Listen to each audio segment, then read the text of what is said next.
আল্লাহ, আমি তোমার কত পাপী একটা বান্দা।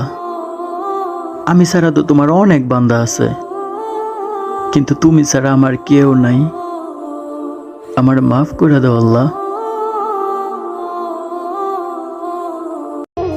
100 টাকার নোটও অনেক বড় মনে হয় যদি ওইটা মসজিদে দান করা হয়, আবার 100 টাকার নোটই অনেক ছোট মনে হয় যদি ওইটা নিয়ে শপিং এ যাওয়া হয়।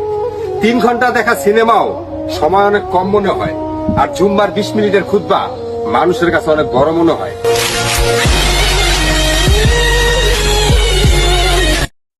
হে আল্লাহ, আজকে শুক্রবার, পবিত্র জুমার দিন।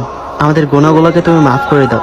আর আল্লাহ, আমাদের জীবনে তো অনেক কিছুই চাওয়ার থাকে, সবার জীবনের চাওয়াগুলো তুমি পূর্ণ করে দাও। আমিন। আজকে তো 10 তারিখ, জানুয়ারি মাসের দ্বিতীয় জুম্মা। হে আল্লাহ, প্রত্যেক জুম্মায় তো আপনার কাছে কিছু না কিছু চাই। হে আল্লাহ, আপনি তো সবই দেখেন। আমাদের দেশের বেশিরভাগ ছেলেরাই কর্মহীন। হে আল্লাহ, এই দ্বিতীয় জুম্মা দিন হচ্ছিল আপনার কাছে একটাই চাওয়া, আপনি আমাদের সবাইকেই ভালো একটা চাকরির ব্যবস্থা করিয়া দিন। সকলে একবার হলো বলি আমিন। والخط حسيني والخط حسيني